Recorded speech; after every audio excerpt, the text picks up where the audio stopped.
Summer of the Mariposas, Chapter 10. La Garza, the heron. Standing on one leg, the heron watches and marvels at my twins. By the time we arrived at Teresita's house, towing the bleeding goat by a macate, an old rope tied in a sailor's knot around its neck, the sun was completely out. I figured it was 8 or 9 in the morning. Already the heat blazed down on us with a vengeance, and we were so dehydrated. Our tongues felt like thick, dry parchments in our mouths. We didn't have to call out. An old man with a sun-withered straw hat and faded overalls unbent himself from his chores in the garden to nod our way as we walked up to him. We couldn't talk. We were so winded and fatigued from the long trek. Seeing our state, the old man walked over to a well, unhooked a tin pail, and dropped it carefully down into the water. "You look dried out," he said as he pulled the pail back up by the cord attached to the handle. "Come, have some water. This is the best well in all of Mexico. It's so cold and fresh it could wake up the dead." For a moment I was weary of the old man and didn't take the cup of fresh water. Instead, I looked down the well and saw nothing but the dark river water flowing freely, appetizing on its way to some unknown destination. With my sister standing a few feet away from us, looking scared but hopeful, I took the cup of water and sniffed it. It smelled like nothing and everything. It smelled like the freshness of spring and all the joy that it could bring. It smelled like a promise. Gingerly, I tasted it, letting the coolness of the water sit on my tongue, while I decided if it was okay to let the girls have some. It tasted better than it smelled. It tasted like summer, like fun, like innocence in the Rio Grande. So I swallowed, and the purity of it was divine. We drank greedily from the pail, not bothering to talk or even look up at the old man, who seemed to be enjoying the scenery, while he waited for us to get our fill. "That will do you," he said, dumping out the rest of the water into the cement through attached to the well. The splash scared off a scorpion who'd been sunning himself in the morning light. "We're the Garza girls." "We're here to see Teresita," I said as I wiped my mouth with the back of my hand. "Is this her place?" "What took you so long?" he asked, waving to the front door of the shack. "Come in. She's been waiting for you for ages." Teresita was not who we expected. For starters, she didn't look like a woman. She looked like an old man dressed up like an old woman. There was just nothing feminine about her. Her floral print cotton dress hung on her rail-thin body like a discarded flour sack. She looked like a praying mantis bent over, sitting at her table, rubbing her hands together. When she waved us in, we saw that her hands were big and bony with huge knuckles. The tips of her fingers were blunt, squared off, and tapered like those of a working man. Her nose, too, was unusually masculine. It was big and swollen and riddled with crevices and white, scarred blemishes. It hung like a bulbous mushroom in front of her face. But that wasn't the worst of it. No, the worst of it was her small, naked head, except for a few gray strands of hair. She was as bald as a baby pigeon, which gave her the appearance of being a very old man with enormous wide eyes. The only feminine thing about her was her huge pair of silver earrings, which hung so low on her thin, elongated earlobes they touched her shoulders. "Come here. Let me look at you closely. My eyes are not as good as they used to be, thanks to these miserable cataracts," Teresita said, her skeletal fingers waving us in, urging us closer. As we neared the table, we saw what she meant. Her pupils were clouded over, opaque, and she seemed to not know exactly where we were standing in the room. Juanita said, pulling up the bleeding goat behind us. "I know," Teresita said, a genuine smile lifting the sides of her thin, shriveled mouth. "We brought you this cabrito for your services," I said. Sí, gracias," Teresita said, taking the goat and untying the knot at its throat. She picked it up, stroked it, kissed it, and then let it go. The goat ran off and made her way out the open door, bleating happily the whole way. Sit down." I sat down on the only chair at our little table. Juanita scooted in beside me, and the rest of the girls huddled behind us. "You want to know how to get to your abuelita's house," Teresita said, picking up an old deck of cards with unusual images on them. "Loteria," Peter cried exultantly. "Oh, goody. Can I play?" "Not quite," Teresita said, waving the cards in front of us before shuffling them expertly in her manly hands. "These cards are more ancient than your Loteria. More powerful, they will help you reach your destination, the home of your ancestors." "Our car broke down," I said, being careful not to divulge too much information. "I know," she said, leaning forward and looking at the deck spread before her. "You're going to have to travel by foot the rest of the way." She picked up a card and almost pressed her globular nose to it to look closely at it. Then she did the same with 5 other cards before she straightened up and sighed. How much farther is it? I asked. It is a difficult road you've taken, one riddled with hardships and painful ordeals. But then again, you are difficult children. She smiled as she said it, pointing a crooked index finger at us. Unfortunately, the road ahead is full of trials and tribulations. You have angered the witch, and now you must pay for your transgressions. The doom of her words dragged me down, anchored me in the misery at the knowledge that I could have avoided what was coming. Pay? Yes, Teresita said, looking at me closely now. But then again, you knew that already, didn't you? Knew what? Juanita asked, turning back and forth between me and Teresita, waiting for answers that we were both reluctant to disclose. Cecilia has called upon evil to plague you, Teresita proclaimed, putting her hands over 3 of the cards on the table before us. They are coming this way, the children of the night, traveling forth from the ancient world, coming from far and wide to avenge their mother. Cecilia has children? Vilya asked, leaning down to look at the cards. But she said she didn't. Not children like you.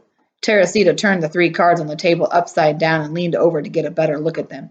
Adopted children, immortal children crafted by the devil himself and loosed upon this earth to aid in its destruction. Cecilia is a crafty, skillful sorceress. She has survived through the ages by cultivating that which lives and breathes in the darkest part of our fearful minds. In her greed, her need for power, she has cultivated 3 of our greatest nightmares, nurturing their dark souls and sustaining their evil spirits by feeding them only malevolence and sin. In a way, she is more their mother than their own creators, and that is the problem. Your arrogance and conceit has called upon her wrath, and now you must face that which she has beset upon you, the evil trinity. Vilya put her hand on my shoulder to get my attention. And you knew about this? Why didn't you warn us? Delia demanded. Petrified in my seat by Teresita's horrible prediction, I could only blink away my fearful tears. I didn't know she was real, I finally admitted. I met La Llorona at the river. She warned me about all of this, but I was too skeptical to believe her. Wait a minute. La Llorona is real? Juanita asked. Yes, but she's not evil. She's actually trying to help us, I continued. I tried telling you about it, but you didn't believe me, so I dismissed her warnings until this morning when you started taunting Cecilia and I heard her curse us. I'm sorry. It's my fault. I should have told you everything from the start. I want to go home, Peta cried, reaching for Juanita, who took her in her arms and kissed her forehead like Mama soothes us. You can't run away from this, Teresita said, touching the cards and looking at the ceiling blindly. This time, you have to face your nightmares. Teresita was right. If only I'd warned my sisters of La Llorona's caution to be humble and good, we wouldn't be in this mess. Now it was up to me to contend with whatever evil I had brought upon us. I had to protect my hermanitas. Isn't there anything we can do to stop them? La Llorona gave me this amulet, these earrings, she said. I could use it 5 times, once for each circle on its orbit. But I've already used it 3 times. What Cecilia has beset upon you is just the beginning. You must save the ear pendant's remaining gifts. Use them sensibly, for there is much more to life than nightmares and demons in the dark. In order to go home, to be truly happy again, you must face the worst enemy of all, the monster that lives among you. But you'll need your magical gift to get there, so save your good fortune. Use it wisely. Can't you help us? I peered across the table trying to get a better look at what was coming after us. I can't stop them, Teresita said. It's not within my power. All I can do is perceive and forewarn. But there are other ways I can help you. I can see into your future and advise you, caution you, tell you how to defeat that which dwells in the mystical realm. Those are things I am familiar with, things within my sight. Teresita went back to looking closely at the cards. I waited anxiously, signaling to my sisters to be quiet as she pondered. She pointed to a card, El Nagual. Then she rested her fingertips on 2 other cards sitting close together on the table. Las chuzas, lots of them. Witch owls? Juanita cried out. Where? When? El Nagual? I asked. What's that? Un brujo, a devious warlock. You will meet him first, but he will not show himself as who he really is. He will come in disguise, asking for help, but don't be deceived by his helplessness. He is wily and ruthless. At first, you won't know it is him, but once you discover his evil plot, you must sing and chant. Sing the song of the moon in the cave, the song of the birds in the rain, the song of your childhood. It will invoke the mother, and he will be much afraid. But we don't know the song of the cave, I said, looking around at my sisters for confirmation of our ignorance. Their faces were as confused as I am sure mine looked. The Leschusas will be more difficult to escape, she continued. They are evil beyond compare. Their tongues are made of the fifth element, and their words are sharp metal talons that can cut through even the cleverest of men. To avert the paralyzing effect of their punishment, you must pray 7 Padres Nuestros and 7 Ave Maries while you tie 7 perfectly spaced knots on a silk thread. Only then you'll be able to escape the flame in their eyes. Flame in their eyes? Are you kidding? Juanita asked. The tone of her voice told me she had enough of Teresita's riddles. I had already met La Llorona and listened to her cryptic message, so my own dismay was not as great as that of my sisters. Juanita, please, I whispered, pinching her arm under the table. Well, what does she mean by that? She asked, rubbing her arm absently. I mean, what kind of advice is this? Cave songs and knots on stupid strings? Don't be rude. Juanita's lack of respect to the elderly Teresita embarrassed me. Teresita was only trying to help us get out of this mess unscathed. I thought, of course, given our experiences with Cecilia, I wasn't sure I could believe anything Teresita had to say, so I kept my ears and eyes open for suspicious behavior from the old soothsayer. Even if Cecilia had been under a spell and forced to tell the truth, I couldn't help but worry about my sisters. But if she was telling the truth, she was giving us answers we needed to pay attention to, even if we didn't understand them right now. No, it's all there, Teresita said. It is the girl's fire that will keep you safe as you face the last of the malevolent trinity, the wretched Chupacabras.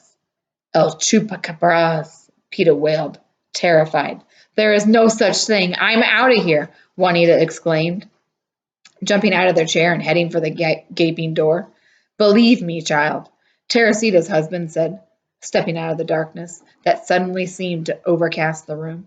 He stood in the front of the door, impeding Juanita's progress. The Chupacabras is very real. I saw it with my own 2 eyes, and I don't have cataracts. The twins had started to the door, too, but like Juanita, they stopped to listen to Teresita's husband. Where? Delia asked, crossing her arms in front of her chest. When? Velia demanded, mimicking her sister. A few months ago, out there at the base of the cerro. I was sucking the life out of one of my goats. It was sucking the life out of one of my goats. It hissed at me. When I came upon it, its prickly, coarse hair stood up like a sharp razor along the length of its back. It snarled and flew at me, the scrawny little thing, but I wasn't scared. I picked up my rifle and I shot at it. You killed it? Peeta asked, sounding relieved. No, Teresita's husband said, looking a little chagrined, yet firm at the same time. But I injured it, shot it through its left eye. Bullet went right into its head. It howled like a rabid dog. I've never seen anything like it before or since.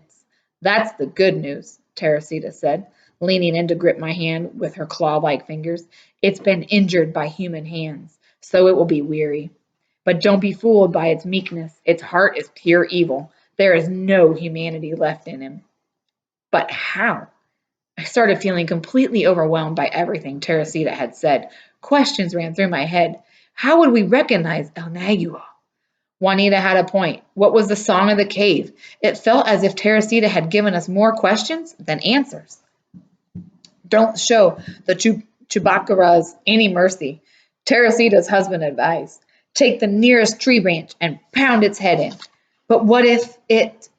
Peeta started to speak, but fear devoured her voice and she didn't finish her sentence. It won't, Teresita assured us.